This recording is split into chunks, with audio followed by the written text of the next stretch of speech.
एक समय की बात है। एक गुरु गांव के बाहर एक झोपड़ी बनाकर रहा करते थे। उस गांव के एक सेठ का लड़का जो कि काफी होनहार था, वो लड़का हर रोज गुरु के पास शिक्षा ग्रहण करने आया करता। गुरुजी जब उस लड़के को शिक्षा दिया करते, वो हमेशा कहते कि बेटा, इस दुनिया में अपना कोई नहीं होता, कि इंसान अकेला ही आया है और उसे अकेला ही जाना होता है।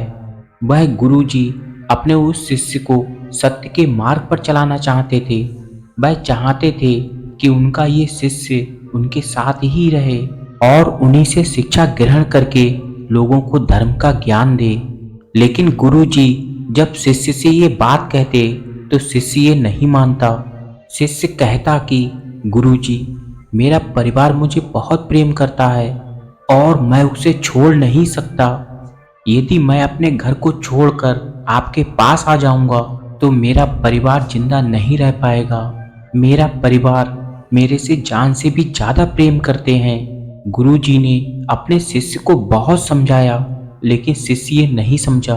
उसके बाद गुरुजी ने सोचा कि कोई बात नहीं, लेकिन जब शिष्य को इस बात का पता चलेगा तो वह दौड़ा हुआ मेरे पास आ जाएगा, क्योंकि शिष्य मेरी बात नहीं मान रहा है। लेकिन एक दिन जब वह मेरी बात मान लेगा कि इस स्वार्थी दुनिया में कोई अपना नहीं है, उस दिन ये खुद ही समझ जाएगा। एक बार वो शिष्य काफी दिनों से अपने गुरुजी के पास शिक्षा ग्रहण करने गया ही नहीं। इस तरह बहुत दिन निकल गए। तब एक दिन वो शिष्य अपने गुरुजी के पास आता है। तब वो गुरुदेव कहते हैं कि बेटा, तुम इतने दिन कहाँ थे? मैंने तुम्हारा कितना इंतजार किया। उसके बाद शिष्य ने कहा कि गुरुजी, मैं आपको क्या बताऊं, मेरी शादी तय हो गई है। उसी में मैं व्यस्त हो गया था, इसीलिए मुझे आपके पास आने का समय ही नहीं मिला। ये बात सुनने के बाद गुरुजी ने कहा कि बेटा, तुम्हारी शादी तय हो गई, अब तो तू मेरी तरफ से गया। ये बात सुनने के बाद शिष्य को समझ तो नहीं आया कि गुरुदेव ने ऐसा क्यों कहा। अब तो तू मेरी तरफ से गया, अभी तो मेरी सगाई तय हुई है, लेकिन मैं गुरुदेव को छोड़ूंगा थोड़ी ही। गुरुदेव के पास शिक्षा ग्रहण करने तो मुझे आना ही होगा और मैं पूरी उम्र आता रहूंगा। लेकिन गुरुजी इस बात को सही से समझते थे कि शिष्य समझदार होगा तो वह मेरी बात जरूर समझ जाएगा। लेकिन वो नादान शिष्य गुरुजी की बात ये नहीं समझ पाया कि गुरुजी ये किस अर्थ में कह रहे हैं। अब थोड़े दिन और गुजरते गए। उसके बाद काफी दिनों तक वह शिष्य गुरुजी के पास नहीं आया। गुरुदेव फिर और इंतजार करते रहे। बहुत दिन निकलने के बाद वापस वह शिष्य अपने गुरुजी के पास गया और गुरुदेव को जाकर कहा कि गुरुजी, मेरी शादी हो चुकी है और मेरी पत्नी मुझे बहुत प्रेम करती है। ये बात सुनने के बाद गुरुदेव ने कहा कि बेटा, अब तो तू अपने परिवार से गया। ये बात सुनने के बाद भी वह शिष्य ये नहीं समझ पाया कि आखिर गुरुजी क्या कहना चाहते हैं। उसके बाद थोड़े दिन और अच्छे से चलता रहा और वो शिष्य हर रोज गुरुजी के पास शिक्षा ग्रहण करने आता रहा। थोड़े ही दिन बाद वह शिष्य काफी दिनों तक गुरुजी के पास शिक्षा ग्रहण करने नहीं आया और एक दिन भागता हुआ गुरुजी के पास आया और डब्बे में मिठाई लेकर आया और कहा कि गुरुदेव, मुंह मीठा करो, मेरे घर में बच्चा हुआ है। ये सुनने के बाद गुरुदेव ने कहा कि बेटा, अब तो तू खुद से गया। ये सुनने के बाद शिष्य का सहम खो गया और शिष्य ने कहा कि गुरुदेव, आप ये क्या कह रहे हैं? कभी तुम कहते हो कि अपने आप से गया, कभी तुम कहते हो कि मुझसे गया, और अब कह रहे हो कि तुम खुद से गए। आखिर इन बातों का क्या मतलब है? उसके बाद गुरुदेव ने कहा कि मैं तुम्हें यही तो समझाना चाह रहा हूँ। जब तेरी सबसे पहले सगाई हुई तो मैं तुझे ये बताना चाह रहा था कि तू अब मेरे पास नहीं आएगा, क्योंकि अब तेरी सगाई हुई है, तू घर गृहस्थी बसाने चला है। अब तू मेरी बात ना मानकर अपने परिवार की बात मानेगा। और दूसरी बार जब तू मेरे पास आया और तुमने कहा कि मेरी शादी हो चुकी है, तब मैंने कहा कि तू अपने माता पिता से गया, क्योंकि अब तेरी शादी हुई है तो तेरी बीवी घर पर आई होगी। तू अपनी बीवी की बात मानेगा, ना कि अपने माँ बाप की। इसीलिए मैंने कहा कि तू अब अपने माँ बाप से गया, और अब तू मिठाई लेकर आया है कि तुम्हारे घर बच्चा हुआ है। और बेटा, मैं तुम्हें ये बताना चाहता हूँ कि जिस आदमी की औलाद हो जाती है वो खुद से चला जाता है, यानी कि अब उसे अपनी औलाद के लिए भाग दौड़ करनी पड़ेगी, ना कि वो अपने लिए भाग दौड़ करेगा। अपने बच्चों को अच्छी शिक्षा देगा, पैसे कमाएगा, धन इकट्ठा करेगा और अपने बच्चों के बारे में सोचेगा। इतना सुनने के बाद वह शिष्य कहता है कि गुरुजी, आप ये क्या कहना चाहते हैं? आप मेरा परिवार तोड़ना चाहते हैं? मेरा परिवार मुझसे बहुत प्रेम करता है। ना ही मैं अपने माता पिता से गया और ना ही अपने परिवार से गया। मेरा परिवार मेरे लिए जान दे सकता है। आप ये क्या गलत बात मुझे बता रहे हैं? उसके बाद वो गुरुदेव कहते हैं, बेटा, यही बात मैं तुम्हें समझाना चाहता हूँ, लेकिन तुम नहीं समझ रहे हो। इंसान दुनिया में अकेला ही आया है और उसे अकेला ही जाना होता है। कोई किसी से प्रेम भाव नहीं रखता, बस उसके पीछे स्वार्थ जुड़ा हुआ होता है। कोई ना कोई लोभ तुमसे जुड़ा है, ना कि प्रेम जुड़ा है। और यदि तुम इस सच्चाई को जानना चाहते हो तो तुम एक काम करो, जैसे मैं कहता हूँ वैसे करो, तो तुम्हारे सामने सारी सच्चाई आ जाएगी। उसके बाद वो गुरुदेव कहते हैं कि यदि तुम्हें सच में लगता है कि तुम्हारा परिवार तुमसे बहुत प्रेम करता है तो एक काम करना, आज तुम जब घर जाना तो समाधि लगाकर सो जाना। तुम्हारे घर वालों को ऐसा लगना चाहिए कि तुम मर चुके हो। उसके बाद मैं तुम्हारे घर आऊँगा और तुम्हारे सामने ही सभी का भांडा फोड़ दूंगा। उसके बाद वो शिष्य कहता है कि ठीक है गुरुदेव, यदि आप कहते हैं तो मैं ऐसा ही करता हूँ। आपको भी पता चल जाएगा कि मेरा परिवार मुझसे कितना प्रेम करता है। उसके बाद वो शिष्य घर जाकर समाधि लगाकर सो जाता है। अब पूरे परिवार को ऐसा लगा कि बेटा खत्म हो चुका है। पूरे परिवार में मानो दुख की लहर दौड़ गई। सभी रोने लगे, बीवी भी रो रही थी, माँ बाप भी रोने लगे, रिश्तेदार पड़ोसी सभी आ चुके थे। सभी उनके पास बैठकर जोर जोर से रो रहे थे। ये देखकर शिष्य को बहुत अच्छा लगा कि मेरा परिवार मुझसे कितना प्रेम करता है। आज गुरुजी को भी पता चल जाएगा कि मैं जो कह रहा था कि मेरा परिवार मुझसे कितना प्रेम करता है। उसके बाद परिवार का ही एक आदमी कहता है कि इनके गुरुदेव पास में ही रहते हैं, इनके गुरुदेव को बुलाते हैं, शायद वो कुछ करके इस शिष्य को जिंदा कर दें। उसके बाद घर का ही एक सदस्य गुरुजी को बुलाता है और गुरुदेव वहां आकर शिष्य को चेक करते हैं। उसके बाद वो गुरुदेव कहते हैं कि यह शिष्य जिंदा हो सकता है, लेकिन एक छोटा सा काम करो। एक गिलास के अंदर थोड़ा सा गर्म दूध करके लेकर आओ और उसके अंदर थोड़ा सा देसी घी और शक्कर डाल दो। उसके बाद माता पिता गिलास के अंदर दूध में देसी घी और शक्कर डालकर लेकर आते हैं और गुरुदेव को दे देते हैं।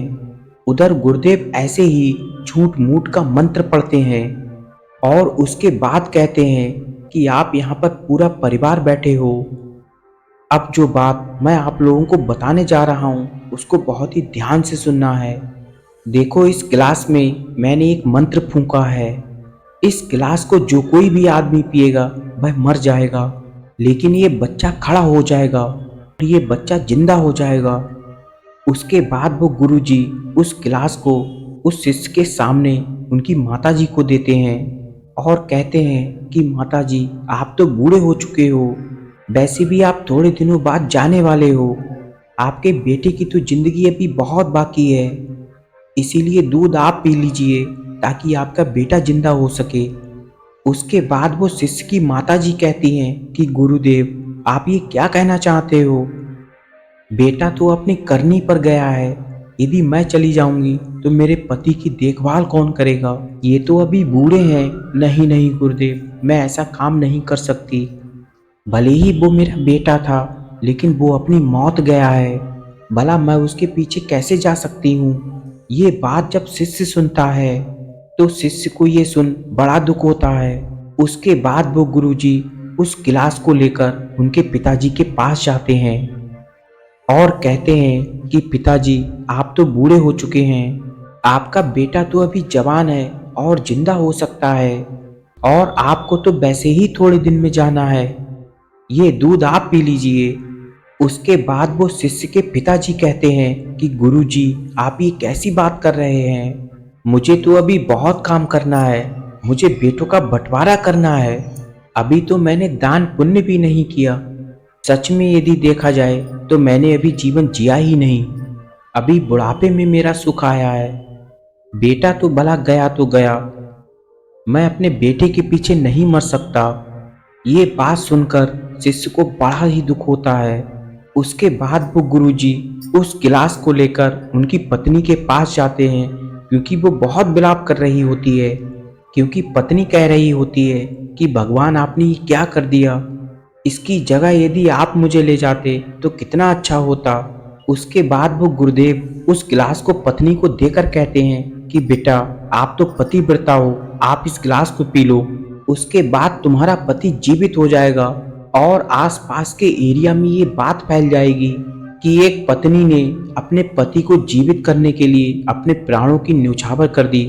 उसके बाद वो पत्नी कहती है कि गुरुजी, आप ये कैसी बात करते हो, मेरी तो अभी अभी शादी हुई है, एक बच्चा हुआ है, मैं अपनी जान थोड़ी ही ना दे दूंगी। अभी हमारे बीच में इतना प्रेम भाव थोड़े ही ना हुआ था कि मैं उनके लिए अभी जान दे दूं। नहीं नहीं गुरुदेव, भले ही मेरी यहाँ पर घर गृहस्थी नहीं बसेगी तो किसी दूसरे के घर बसेगी, मैं वहाँ चली जाऊंगी, पर गुरुदेव मैं ये काम नहीं कर सकती। ये बात सुनने के बाद शिष्य को बहुत दुख हुआ कि जो पत्नी तुम्हें ये कहती थी कि मैं तुम्हारे लिए जान दे सकती हूँ, वो आज इस बात के लिए मना कर रही है। उसके बाद वो गुरुजी कहते हैं कि कोई बात नहीं, आप लोग यदि ये दूध नहीं पीते हैं और यदि आप कहो तो मैं ये काम कर सकता हूँ, और यदि मैं ये दूध पी लूँगा तो मैं तो चला जाऊँगा, पर आपका बेटा तो जिंदा हो जाएगा। ये बात सुनने के बाद घर के सारे सदस्य गुरुजी के पास दौड़ कर आते हैं और कहते हैं कि गुरुदेव, आप ये काम कर दीजिए, आप तो काफ़ी बूढ़े हैं, आपके पीछे हम काफ़ी बड़ा भंडारा करेंगे, ऐसा भंडारा तो आसपास के 100 गांव में भी नहीं हुआ होगा, आप ये काम कर दीजिए, हम पूरी जिंदगी ही आपका गुणगान करेंगे। उसके बाद गुरुजी मन में ये सोचते हैं कि कितने स्वार्थी हैं ये लोग, जो खुद तो नहीं कर सकते पर मुझसे ये काम करवाना चाहते हैं। लेकिन गुरुजी को तो ये पता था कि दूध के अंदर तो कुछ भी नहीं है, जो भी इसको पिएगा वो तो स्वास्थ्य के लिए अच्छा ही है। उसके बाद वो गुरुदेव घट घट करके उस दूध को पी लेते हैं और शिष्य से कहते हैं कि तुम भी खड़े हो जाओ, अब तो तुम्हें पता चल ही गया होगा कि कितने लोग तुम्हारे साथ में हैं और कितने लोग तुमसे प्रेम करते हैं। और उसके बाद वो गुरुदेव कहते हैं कि मुझे अब अपनी झोपड़ी में छोड़ दीजिए, मैं वहीं पर मरना चाहता हूँ। उसके बाद तो गुरुजी अपनी झोपड़ी में चले जाते हैं। उधर शिष्य जैसे ही खड़ा होता है, वो भागता हुआ गुरुजी की झोपड़ी में जाकर उनके चरणों में गिर जाता है और कहता है, गुरुदेव, आपने मुझे कितना समझाया, इतने दिनों से तो आप मुझे सत्य के मार्ग पर चलने के लिए कह रहे थे, लेकिन मैं ही आपकी बात को नहीं समझ पाया, मैं ऐसी मोह माया में फंस गया। मुझे लगा कि मेरा परिवार सच में मुझसे बहुत प्रेम करता है, लेकिन वो तो सब एक झूठ था, एक छलावा था, उनका तो केवल लोभ था। जब तक मैं पैसे कमा रहा था, खूब ऐशो आराम की जिंदगी व्यतीत कर रहे थे, और आज जब मैं मर गया तो मुझे जिंदा करने के लिए कुछ भी नहीं कर रहे थे। अब गुरुदेव, आप ही मुझे बताइए कि मुझे अब क्या करना है। उसके बाद वो गुरुदेव कहते हैं कि बेटा, सत्य का मार्ग ही सबसे बड़ा रास्ता है, दुनिया के अंदर सत्य को फैलाओ, लोगों को सत्य के मार्ग पर चलना सिखाओ, लोगों से कहो कि ये प्रेम रूपी माया तुम्हें कहीं का नहीं छोड़ेगी, इंसान अकेला ही आता है और अकेला ही जाता है, कोई भी उसका साथ नहीं दे सकता। इस दुनिया में झूठे प्रेम में मत पड़ो, सत्य को चुनो और सत्य के मार्ग पर चलो। उसके बाद वो शिष्य सब कुछ छोड़कर गुरुजी के कहे अनुसार चलना शुरू कर देता है। तो दोस्तों, हमें भी ऐसे झूठे और मक्कार लोगों को पहचानने की ज़रूरत है। हमें सही रास्ते पर चलने की ज़रूरत है। जो सत्य का मार्ग है, जो हमारी ज़िंदगी का मकसद है, हमें उस पर चलना चाहिए।